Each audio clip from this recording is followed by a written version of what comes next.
Navina, good morning and welcome to this interview just before the BAPIO annual conference in beautiful Wales. I know you've been very busy and you are not able to come, so thank you for offering this interview. I'm really impressed with the hand you have on your jacket. It's love and friendship. I think it's so good, Navina. Thank you very much for that. And that's what I think we need for the staff in the NHS at the moment. The compassion for the hardworking staff is absolutely crucial. You are in the right position, actually, Navina.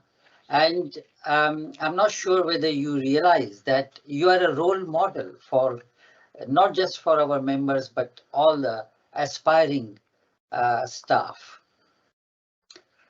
Your career progression, Navina, has been absolutely amazing. From a consultant psychiatrist to chief operating officer to chief executive of a trust to the chief executive of Health Education England, and now, in addition, you are also the workforce director. We believe that you have broken several glass ceilings. It seems for you, even the sky is not a limit. What is your advice to BAPIO members, Navina? Wow, thank you, Ramesh. Thank you for that introduction and that welcome. What can I just say? I'm really sorry that I can't be with you at this event. Next year, I really hope that I can. I think last year I couldn't do it either. And also, yes, here's my brooch, which I choose my brooches very carefully. It means a lot to me. This issue of compassion, friendship, and love, especially in the work that we do, because it's really stressful, and at times we can be pitched against each other, and we need to stop and remind ourselves that we're all going in the same direction, that we're bringing different perspectives for the same good outcome. And sometimes we just need to remind ourselves of that. I also have to stop and do that myself quite often. You outlined the journey I'd been on to get to where I am now, yeah, it made me think, gosh, it's been quite a journey. I've learned so much. I've thoroughly enjoyed it. I have been humbled and privileged from the experiences I've had. I've had great support from a lot of people, and continue to get support. I think you asked me to give advice, I think there's three things that I would say to your BAPIO members and to colleagues more generally. It's just so important to always go back to purpose, to be true to our purpose, especially when you find yourself behaving in a way that is not how you would want to be. And believe me, that still happens to me even today, that I have to stop and think and go back to purpose. That's one thing. The second thing is actually to be really curious and interested. And even however experienced we are, however clever and skilled we are, there's always something new to learn and be curious about. And those of us, as we get older and further in our career, it's a joy actually to learn and be curious. So that's the second thing I would say. The third thing I would say is to use our frustrations and our sadness sometimes, and anger even. Some of us feel quite angry at times. How can we turn that into something that is constructive? It's really hard, but I think it is something that it's a challenge for all of us who are sometimes feel excluded or who are on the margins. So it's about channeling that for improvement. Navina, this is absolutely fantastic advice. You know what you said about turning the anger and frustration into positive energy. It is so crucial because I believe at the moment all our colleagues are so frustrated with several things that's happening, not just during the pandemic, but also the economic situation, the war effect, and so on. But do you think ambition is also an important thing? People need to be ambitious rather than just thinking that, okay, I am SAS or I am locally employed doctor, I have a happy life, I'm a consultant, I'm okay. What do you think about ambition? Mm. So yeah, that's a great question. I think I would break down ambition into, is it personal ambition? Is it ambition for the people we serve? Is it ambition for, our families and our communities? And I think the best thing, I love Venn diagrams, by the way. And the best thing is when you have a Venn diagram where your personal ambition and your ambition for your community and your ambition for the people you serve in your job all really neatly, almost that center bit is really strong and big.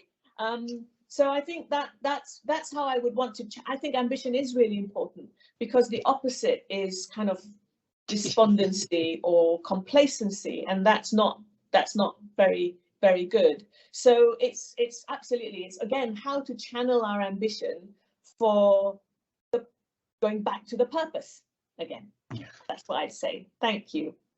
Purpose, so absolutely. So purpose is crucial. That brings me to my next question, Navina. We understand that you are tasked with the merger of Health Education England into NHS England and NHSI. So in practical terms, can you just tell us how it will impact onto the normal day-to-day working doctors, especially those who are in training, including people like locally employed doctors? Yeah, I'm really glad that you asked me that question, because I do want to share our thinking. And again, well, I'll use your word ambition. This is where I think ambition really is important to me. So when the merger for me and for many of us, it's got to be better than the sum of its parts. We have to have ambition that the new NHS England will deliver better than the past. So that's the first thing. How do I think that can happen for workforce training and education? We are going to bring together all aspects of workforce training and education. That means that from pre-employment right the way to post-retirement, we will be asking ourselves, what can we do at every stage, whether it's education or training, continuous professional development, well-being, satisfaction, burnout, morale, all of those things, productivity, we will be able to be influencing that. The second thing to say is that this merger will mean that workforce and our people becomes central to everything. Integrated planning. Integrated planning means financial service and workforce planning. Now, for non-training grade doctors or SAS doctors or international graduates, what I think we will be able to do is bring together all the different bits of work that we do in HEE, for trainees, for primary care, that NHS England does through the medical workforce race equality work that has been happening, that you, BAPIO, even do. And so thinking about making sure that we collectively become stronger about what we do. And from the HEE training perspective, it will liberate us from saying our responsibility is to training grade. Our responsibility is now for everybody. So we must bring our expertise, our structures, our skills, our frameworks, etc., and apply it to everyone in the medical workforce. So that's the plan. It's quite a big job, but I think it's the right thing to do. At this moment in time, we're going through the transition of the kind of what's the form of the directorate, all the kind of business side of things. By April, we should be able to start really kicking off the actual work. And which continuing and stepping up the work that we're already doing. So that's our ambition, Ramesh. Amazing, amazing. Navina, if that happens, because I don't know how difficult the implementation is going to be, but I'm sure this will be music to the eyes of especially those who are in non-training grade, that they will be treated equally and under NHSE and NHSI. You also mentioned productivity. We know the financial situation the country is in at the moment, which is very unfortunate, but it is the fact that we need to face. So is it not going to impact on the plans that you have, especially treating everybody in the same way? So for me, I have been grown up in the kind of school of continuous improvement, and learn from the kind of QI methodology that happens all over the world. Learn about frugal innovation. Who springs to mind? Devi Shetty and the work that he does. All right, about with what resources you've got, you can always seek to improve your outcomes and improve your delivery. I want to apply that to all the work that we do. We know how to do that. Clinicians know how to do that. So it's about being really honest and open about delivering good value for money, about really thinking about all of our systems, what gets in the way, what can we do better all of the time. So I think that for me is what productivity means. I know some people think productivity means, oh, just do more. That's not what it is. It's about doing it in the right way, and a way that actually suits everyone. The other thing is that if you are involved in continuous improvement, you really enjoy what you do. Yeah. And so people who can see I've done that and it made this bit better, and people are happier, and even small things, it just the dividends and the benefits are huge. So I'm really keen that the power for improvement and productivity actually sits with people who are closest to the point of care. But it requires a mind shift in all of us. And of course, we will continue to plan for growth and for the future of the NHS. And, people in NHS England and others will have those continuous negotiations with government. Those go on, but at the same time, we've got stuff that we can be getting on with. Excellent. Navina, you mentioned a very important word called frugal innovation. Now, I have to tell you that BAPIO members are very good at frugal innovation. And the word for that in India is called jugaad.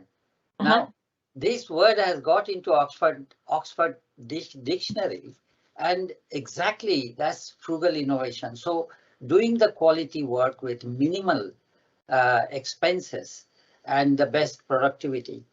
So I hope that BAPIO will be supporting you in innovating various ways to take forward your vision.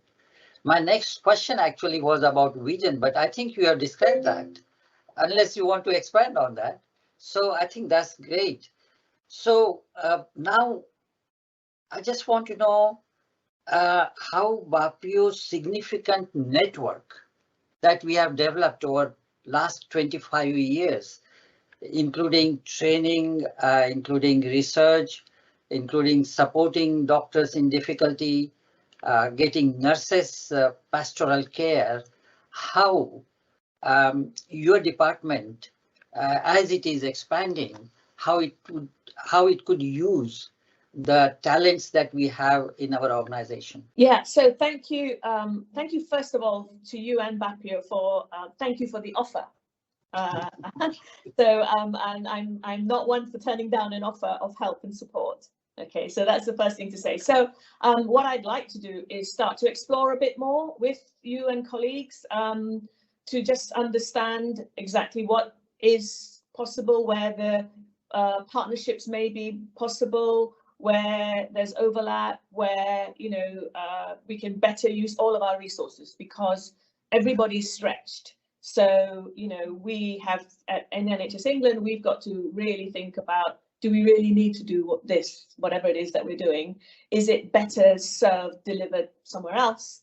It's all of those kinds of discussions. So be very keen to continue having those conversations with you and colleagues to explore better partnership.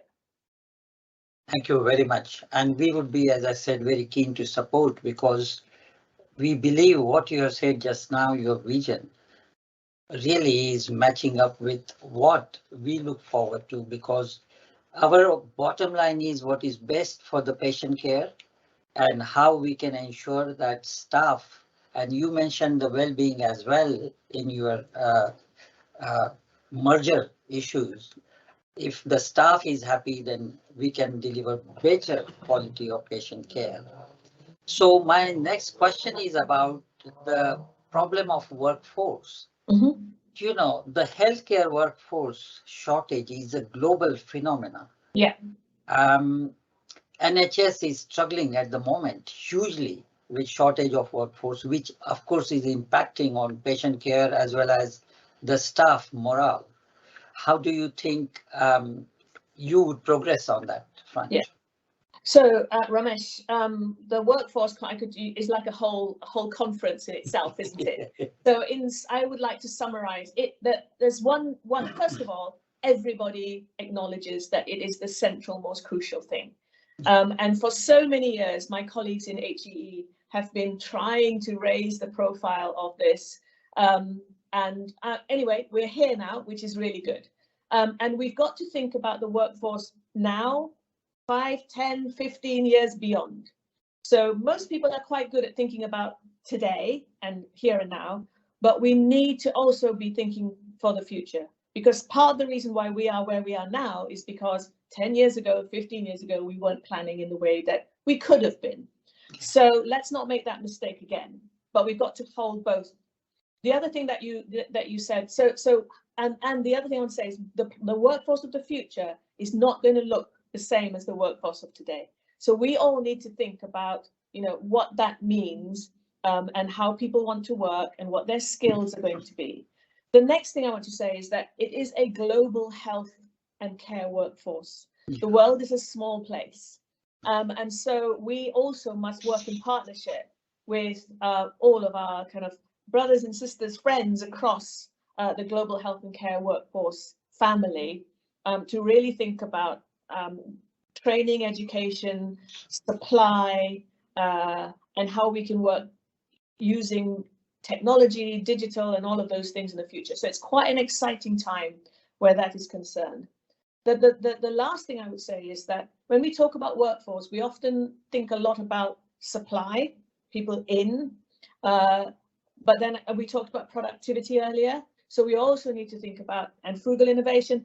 I work with that, with Jed, and the experts in our midst is a really wonderful report that challenges us to use the expertise of people who've come, who know potentially how to do things differently towards improvement. So it's not just about supply, the global health workforce. There's things to do around transformation of the workforce, around how we develop our skills.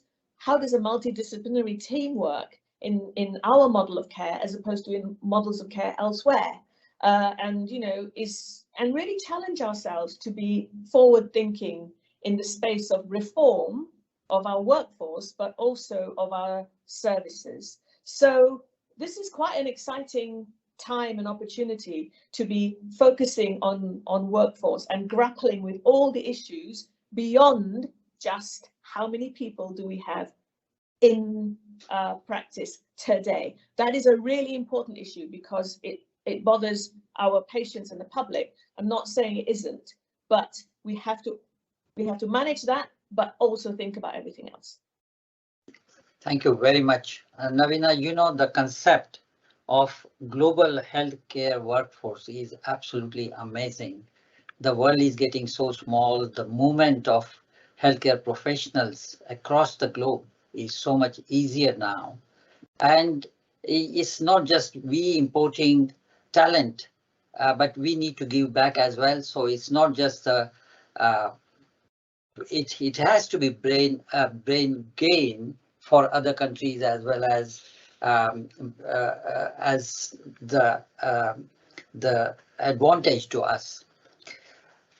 Thank you very much. I think my last question is really about little personal. I know you have to look after family. I remember, Navina, the picture you have at home behind you is of Durga, who is with how many, 8 or 10 hands. And I know women doctors, especially, I call them like octopus, doing so many things at the same time. So, how do you look after family? How do you release the pressure that you must have with so much to do? Thank you, Ramesh. Thank you for remembering my. I'm in the office today, so she's not here with me. But normally, there's a big. At home, I have a big. It's a fabric print, actually, a vegetable dye print from India, which my cousin gave me, of Kali Durga, and she's my inspiration. She's my role model. A very, very strong woman. Well, we could talk about her for ages. I think what I actually, self-care is really, really, really important. So I absolutely make sure that I look after myself. I have, wonderful friends and family who also are very caring, but things like having other interests in arts and literature and stuff like that is really important to me. Time to go out and just do walks and enjoy family and enjoy being with people, but also making sure you have in your head somewhere else other than work from a good proportion of time. So that's what I do. I think everybody needs to have a proper self-care plan. Amazing. Navina, thank you very much. This is actually the buzzword for, I think, all our colleagues, self-care plan, because if you don't look after yourself, then in these difficult times, especially, is going to be impossible. On that note, thank you very much. You've been so kind. You've been so frank and open. You have actually given us some good news as well about the impact of merger.